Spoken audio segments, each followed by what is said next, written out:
Welcome to Think Big with Dan and Qasim. Join hosts Dan Melnick and Qasim Masood as they explore big ideas, limitless possibilities, and engage with visionaries, entrepreneurs, and thought leaders who dare to dream big, get inspired, motivated, and find practical tips for personal growth. Think big, dream bigger, and ignite your potential. Welcome to Think Big with Dan and Qasim, and our guest today is Bert. So Bert, if you want to go ahead and introduce yourself, tell us where you live and what you do. Good afternoon. My name is Bert van Son. I'm the founder of Muggins, the first and only circular denim company in the world. We make premium jeans out of old jeans. It's called post-consumer waste. We'll get into that. In principle, it's making jeans out of old jeans. Awesome. And where are you based? We're in Holland. So our office is in the forest close to Amsterdam. Awesome. So in terms of your it's an old military building, actually, that we're using partly. So yeah, in terms of your business, I'm always curious, what kind of gave you this idea to come up with this business? I'm an old man, so I started my career in the fashion industry nearly 40 years ago. And the Dutch company I worked for then sent me to Taiwan, Taipei. And that was when we started to see that, you could get cheaper clothing, but still good. People were working in good conditions, and we made beautiful things of good quality. And in my lifetime, I've seen the clothing industry turn into this fast fashion monster that it is today, where we make and consume way too much clothing of low quality shit. And I sold the company in 2008. I had some money in front of me, took a few years off, and decided to put my money and my knowledge and my experience into a new company that I started. But I wanted to make it from scratch, something exceptional and beautiful, and in a way that you can do everything as a producer to use non-toxic materials, to pay the people well, not too far away, use organic cotton, things like that. And that should be normal. That should be the standard in my point of view. But what makes us really special is that we also decided to be responsible for the products we put on the market as a producer, as a brand, and also have it back. So we want to get our jeans back from people that worn them. After they've repaired them 3 times and really worn them out, they can send it back to us. And we use the raw material, the cotton. So that's what we call closed loop system. Amazing. No, that's really cool. So essentially that somebody wears your jeans, they've worn them out, or they no longer want to wear them, and they can send them back to you. And then do you give them a certain credit, or what does that look like? Yeah, they get a discount on the new one. And the thing, that we were thinking, okay, how can we get back jeans from people that are our customers? And how can we really connect with them? So we invented this lease and jeans model, where you just wear your jeans and you pay 12 months. After that, please keep them as long as you want. But the idea is that we remain the owner of the raw material as a company, and also have a better understanding with the consumer, that we both feel responsible for what we're doing. And it's more like a thought and a deeper connection with your end consumer, and have an idea of saying, okay, we'll make sure that we don't leave any waste behind. So today in Europe, I've been fighting for a level playing field for a long time with the governments. Of course, you need brands to do this, and you need consumers that are thinking differently, but you also need governmental rules. Otherwise, it's never going to work. So now we have in Holland EPR, it's called Extended Producer Responsibility, which I like, but it also gives some people the chance to greenwash. So it has to be fine-tuned and implemented better, but it's a start. It's a start. Understood. So are most of your customers today in Holland, or you have customers all across Europe, or even here in the US? We try not to get consumers in the US, because I don't want to ship back and forth old jeans overseas to our recycle facility, because that's of course also stupid. But yeah, people in the US buy our jeans, but we're mostly in Europe. So we're looking for a partner in the US to do the same blueprint as we do, but then all do it locally. The recycling, I don't know the English word for vervezelen, but that means making new yarn out of old jeans. So really chopping it apart, tearing it apart, mix it with new organic cotton, because we cannot use 100% yet. But do that all, let's say per continent. So it would be nice if we have a partner in the US says, okay, we're going to do the same thing over there. But it's difficult. In Europe, we're growing fast. Big countries for us are, of course, Germany. Germany is our big brother. We live next to Germany, and we have big borders with them. But that's a huge community, 80 million people. And Switzerland, Austria, France, Belgium, Holland, the UK now. UK was a bit difficult because we were doing well there, but then with Brexit, all the business went down. So the British have been really hurt by leaving the European Union, which I think they realize. I mean, every British person you talk to now is really saying that this was a mistake. I mean, we have to work together, and but we're building Britain up again. But Germany is of course Germany, France. Those are the countries that we work well with. For sure. So in terms of your business, are most of your customers buying directly from your website, or do you also sell in retail? What does that look like? So we have two major offsets. So we work now with 250 stores in Europe that sell and buy our jeans. We just opened our new first flagship store in Amsterdam. So if you're visiting Amsterdam, go and see our store, because we try to make it an experience store where you see the recycling and see what we're doing with movies and with a machine that's a demo of what we are doing in the big factory. And then the other half of our turnover is with our own web shop, which is working really well. So yeah, that's our business. So in terms of driving traffic to your website, I know it's always like a challenge, just like in Europe, because you have so many different languages being spoken. So do you run ads in all these different languages, or like how do you really like drive traffic for new customers to your website? Yeah, that's a good question. Of course, when we started 12 years ago, we didn't have any money. We still don't have any money, but then we were really on a low budget. And one of the things we did that really attracted a lot of attention was we had a lot of customers starting to lease jeans and customers buying jeans and handing in old jeans, because we also accept jeans from other brands as long as we have 95% cotton, so we can recycle it. And we got a lot of questions of people saying, okay, are you really going to recycle it? What does it look like? So we said, okay, we'll show you. So we did this whole Insta feature where we went on a road trip from Holland to Spain, which for you might not be very far, but for us it's enormous distance, 2,000 kilometers along the French coast. We did a beach cleanup. We did all kind of things and attracted a lot of. So our Insta really started to work well for us, the socials. But what also works is that we are doing something so exceptionally in the jeans business that reporters from day one, when we started Lisa Jeans, we even had a full page in the Wall Street Journal at that time. When we launched it.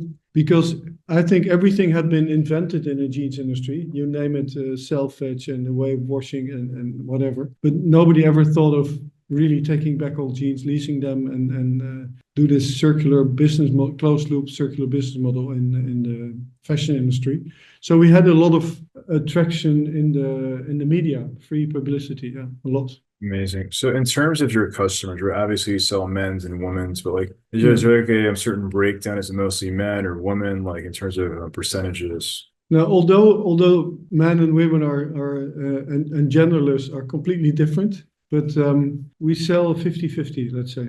So, but the way men buy or women buy is completely something else. But or sometimes women buy for their husbands. Right. It's but it's a difficult market. But it's about 50-50. Yeah. Awesome. So if a man buys a pair of jeans, he then knows his size and model, and he will buy all 7 washings of that model. And a woman wants to try everything and sends back and again, and now it has to be white and then it has to be skinny, and so yeah. Right. So obviously now we're in a new year, 2025. So what are some of your biggest goals for this year? Since we opened our flagship store in Amsterdam, we're now still in the test case. It's about 2 months, it's a bit difficult time, but we would like to open in Berlin and one in Paris. And we have to do better online. So we were doing fine during COVID because I think people had more time and were sitting at home and like to read our story. And I think also during COVID, people had more thoughts about, it's not going well in the world. I think there's some trouble even with the climate. Things are happening that we may not like too much. People went on holiday to Italy and came back in August when it's summertime here, and they had hailstones like this on their roof. So that nature shows us, I think, that things are not going the right direction. So people were thinking and we're looking maybe for products with a better background and also with a lot of transparency. We try to be as transparent as we can, ultra transparent. So we say, this is what we use, this is the chemicals we use, this is where we do things and how we do it. These are the people that make your jeans. And I think that was interesting, but that has faded away a little bit after COVID. To me, it seems that the world has gone back to its old habits, and Right. even worse, I'm afraid. So online is difficult now with the Chinese retailers coming heavily on the market. I don't know if you have this in the United States, but Shein and Temu are really Yeah. breaking down the business in a completely unfair way. Right. Because of taxes and so I think the idea of your new president to tax them well is not a bad idea. I'm not a supporter, but I think you have to do this, and also in Europe we have to be more strong on saying, okay, what is being imported, what kind of rubbish are we buying, and Right. what kind of quality is it, and how is it made, and the people that made it, are they well treated, things like that. We have to have a common worldwide knowledge about that. I think at least a knowledge. Yeah, 100%. Yeah. Yeah, I think sometimes consumers get so caught up in like the best deal, but it's like the lowest price. There's often comes with other. Yeah. What's the best deal? If is it the cheapest, Yeah, or is it something that's of high quality and lasts long? exactly. And then in a few years' time, you'll find out that actually you've been spending less money on something. Exactly, 100%. Okay. Yeah, I feel like when you buy better quality clothes, it's going to last longer. I mean, that's just a given. So I think we humans have to start learning to look a little bit further than our front door and our short-term wins, but also Exactly. think, I have children. I even have 2 grandchildren now, and I honestly think, what did my generation give to your generation? What kind of planet? What kind of economics? Right.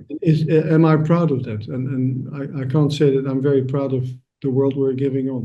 Right. So in terms of Sikkim, you mentioned obviously growing, or getting back to more online visibility and online presence. So are you planning on doing that through organic channels or running ads? Like, what is kind of like your strategy for this year? Well, we have to run ads. I don't like that. The same is, for instance, if you take The Social Dilemma. I don't know if you've seen it on Netflix. No, I It haven't. didn't make me feel good.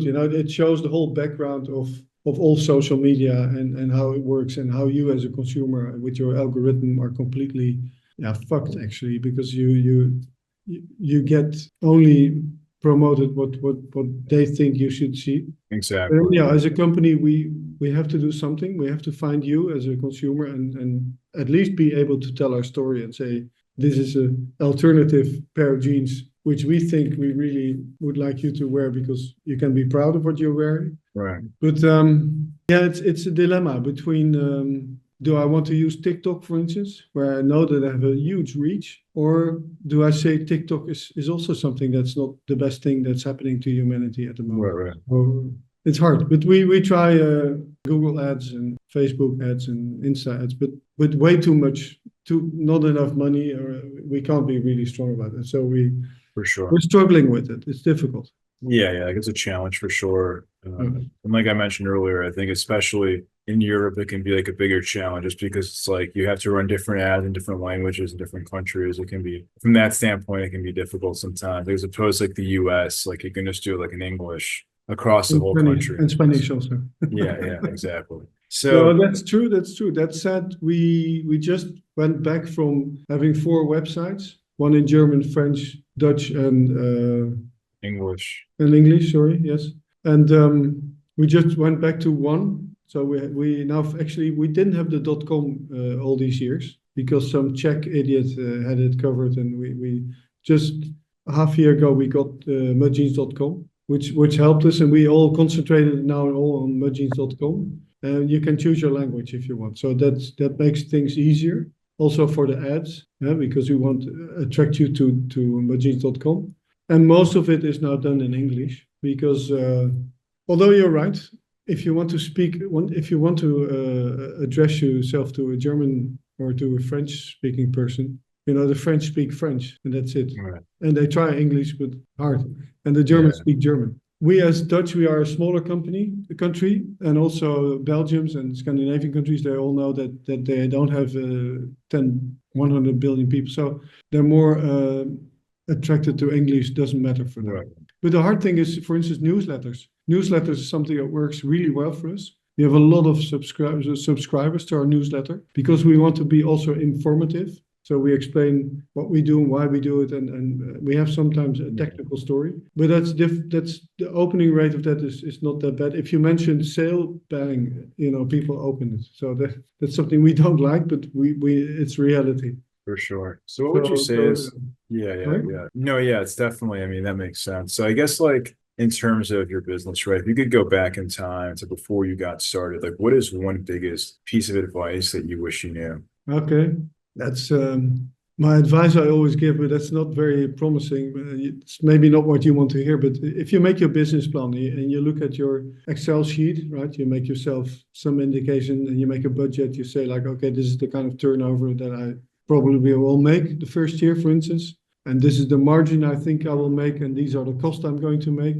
You make some sort of an image for yourself, right? That's what you do when you think of a plan as a startup. Then I always advise students or people that ask me and say, okay, then divide your turnover you think you're making by half, divide the margin by half also, and double the cost. And if you then really still think that you should do it, then go ahead, otherwise not. But that's a very negative story. Then nobody will start a business. Yeah, for sure. Yeah, that's what's happening actually. Yeah, So, I think it's like go ahead. No, go ahead. I'm just saying, I mean, it's super important to be realistic, right? I think it's like you always have these goals, but it's hard to actually, you have to make sure that like that you have enough margin and you can really scale this thing. Yeah, exactly. Awesome. So if somebody watching this wanted to reach out to you or to check out your business, what's the best way for them to find you? We do actually when we started, it was funny because we started really a circular company in a linear economy, which is next to impossible actually, because we do all the things. We take back old jeans, we ship them to Spain, and all these costs are not done by my competitors. So that's not an equal playing field. But we had a lot of universities and schools that wanted to interview me, and they said, okay, how are you building this? What are you doing? And so I could fill my days by answering and interviews with students. So we decided to do a webinar once a month. So as a student or as if you want information, you can subscribe to the webinar once a month, and then we'll just with our CSR manager, we sit together and ask, reply to the questions that all these students ask, which is quite funny because we learn a lot. We learn a lot of the questions people ask us, and students are very happy because they have to make their thesis and have to interview Mr. Van Son and they have to do things, and you give them the opportunity, which is part of our mission, is also not only to build this company, but also to build knowledge about circular business. And the only way you can really create knowledge is by doing it. So we thought, if we're doing it, we should also share our experience. That's why I also do these podcasts, because we think it's our obligation to share knowledge about circular economy, and we can truthfully tell how difficult it is. So people can subscribe to our webinar. You just send a mail to info@muggins.eu, and you get an answer. We ask you to read our sustainability report. It just came out. It's 78 pages, which you have to know by heart before you can ask me questions. No, but that's to prevent that people ask, how much percentage of old jeans can be into new jeans, things that are written in our sustainability report. Right. So it's good to have people online that know a little bit about our company and realize what we are doing, and then come up with questions that they want to know. The funny thing is that you then get, because some master students have to do something about circular economy, and they come up with these very complicated questions that you really have to ask them to repeat twice before you understand what they really want to know. So that's quite interesting. Yeah. Amazing. Awesome. Well, Bert, thanks so much for your time. And if anybody's interested in your webinar, definitely reach out to you. And thanks again. And you can order your jeans online from us. We do ship to the United States, but we ask a little bit more for the shipping cost, of course. But I will share with you our discount code online, which is Walk the Talk. If you use that, you get a 20% discount, and it might be interesting for you to wear your first circular denim. Awesome. Bert, thank you so much, and good luck in 2025. Yeah, thank you very much. And you too. Thank you. Bye-bye.